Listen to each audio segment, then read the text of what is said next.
I'm Gary Anthony Ramsey with your Our News Now Rewind. Stories making headlines for the week ending August 21st, 2010. Our top stories include: the president weighs in on the construction of a controversial mosque in New York, setting off a national debate.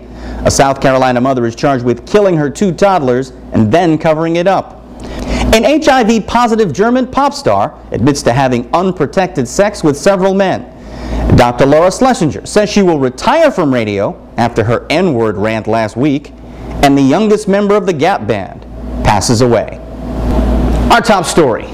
The president and his family are on vacation this week, but before the rest, there was the work of putting out yet another firestorm created over religion and 9/11. Barack Obama says he supports the construction of a mosque in Lower Manhattan that's near the site of the terrorist attacks. The president and New York's Mayor Mike Bloomberg both said that Muslims have the right to build in the current location, but Republicans have seized on the issue to create a national debate on whether the administration is out of touch with the country. The 13-story building is not in Ground Zero, but is close enough to have been hit by a wheel from one of the 9/11 planes. New York's Governor David Paterson has said he will try to get the mosque's backers to move to another location. Well, another national debate that's spewed up this week involves the BP oil spill and how much oil is left from the disaster. Through 2 different departments, the administration has said that 75% of the 5 million barrels that spewed into the Gulf of Mexico has either been cleaned up or dissipated. Members of the scientific community quickly responded by saying that cannot be the case given the nature of crude oil and water. Many of those scientists told a House subcommittee they believe that most of the oil is on the bottom of the Gulf and simply cannot be seen.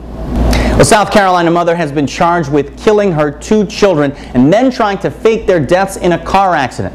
Now, police say the 29-year-old woman has confessed to suffocating the boys, ages 2.5 and 18 months. Shaquan Dooley has allegedly told investigators that she killed the boys to be free from the frustration of being broke, jobless, and humiliated by her mother. Investigators say she suffocated the boys, then strapped them in car seats before rolling the vehicle into the North Edisto River. Dooley now faces 2 counts of murder, but the incident brings back memories of the Susan Smith case, which was also in South Carolina. In 1994, Smith claimed that she was carjacked by a black man with her 2 sons in the car. She's now serving a life sentence for drowning her boys. In Buffalo, New York, charges are dropped against a man who was arrested and accused of shooting 8 people and killing 4 at a downtown restaurant. But he's still in jail, and the shooter is still on the loose. Funerals took place for the victims while investigators still search for the gunman who opened fire on patrons at the City Grill on August 14th. Police originally arrested 25-year-old Kevin Johnson, but then dropped charges after checking videotapes. Johnson is still being held on a parole violation. Across the country, millions of eggs are being recalled after thousands are sickened by salmonella. The 380 million eggs came from a farm in Iowa and were shipped to states in the Midwest and California. The eggs were packed between May 16th and August 13th and were stamped with packaging numbers P1046, P1413, and P1946. Symptoms of salmonella include diarrhea, abdominal pain, and fever. The eggs should be returned in the original packaging for a full refund.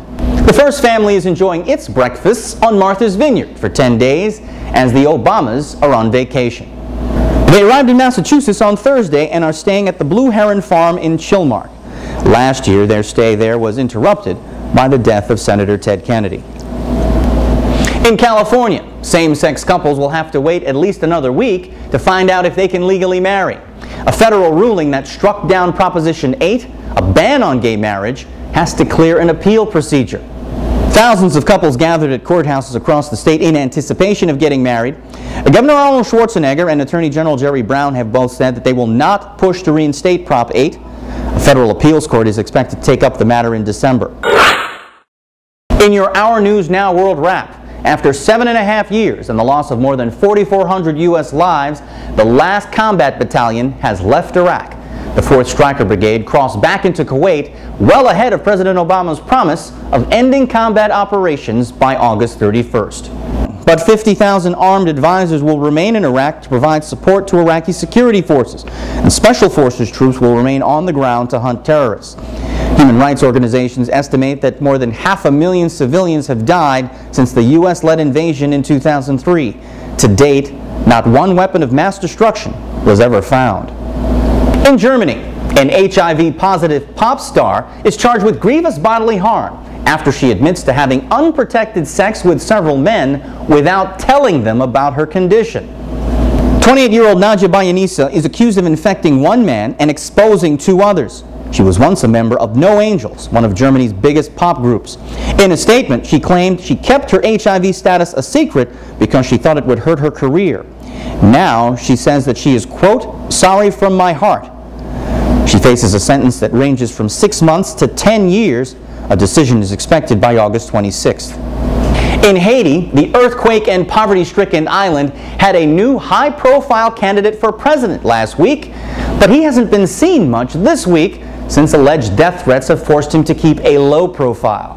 Wyclef Jean is still not even sure he can run for president, as an election committee is reviewing his eligibility. The former Fugees member is also feeling the heat of criticism. His former bandmate, Pras Michael, says Jean is not qualified, and questions are resurfacing about his handling of his Yele charity that he left right before announcing his run. The Haiti elections are due to take place November 28th. That's your World Wrap. In entertainment news, Spike Lee screens his new documentary in New Orleans. The follow-up to When the Levees Broke also takes aim at the government for the BP oil spill, which continues to damage the state of Louisiana. Lee's film, If God Is Willing and the Creek Don't Rise, examines the frustrations and slow comeback of low and middle income families trying to rebuild their lives. Lee also goes after local and national politicians. While stumping for the film, he's also had some choice words for BP oil and the Obama administration. With slow into response, they were slow just like the Bush administration was to Katrina. It didn't take them 12 days to get down there, but it was slow. If God Is Willing and the Creek Don't Rise premieres this week on HBO. Well, it's been a bad couple of weeks for Erykah Badu. First, she's booed at her concert in Detroit. Then she has the power pulled on her at her concert in Atlanta. Now she faces fines and probation from Dallas.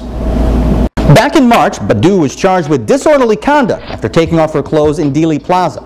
That's where John F. Kennedy was assassinated in 1963. She says she was making an artistic statement about the historical event, but Dallas police were not impressed. The fine is $500. The probation is for 6 months. Dr. Laura Schlesinger says she's going to retire from the public airwaves after she's apologized for blurting out the N-word 11 times on her show last week. The talk show host received blistering criticism for the way she spoke to an African-American caller who the doctor described as hypersensitive. So the N-word's been thrown around. Black guys use it all the time. Turn on HBO, listen to a black comic, and all you hear is I don't get it. If anybody without enough melanin says it, it's a horrible thing. But when black people say it, it's affectionate. It's very confusing. Dr. Laura says radio is too restrictive, and the web and satellite are more likely in her future. And finally, he was the youngest member of one of the hottest R&B groups of the 1980s. Robert Wilson of the Gap Band was found dead in his Los Angeles home. Wilson played bass for the group that formed in Tulsa, Oklahoma when he was a teenager. The three brothers grew up in the African-American community of North Tulsa. The main streets of Greenwood, Archer, and Pine would form the acronym for the group. They'd put out a string of hits including Early in the Morning, Party Train, and You Dropped a Bomb on Me. Robert Wilson was 53. For a complete look at any of the stories you've seen on The Rewind, remember as always, go to the bottom of the webpage, find the link of the story you'd like to see, and click your way through. That's your Our News Now Rewind for this week. I'm Gary Anthony Ramsey.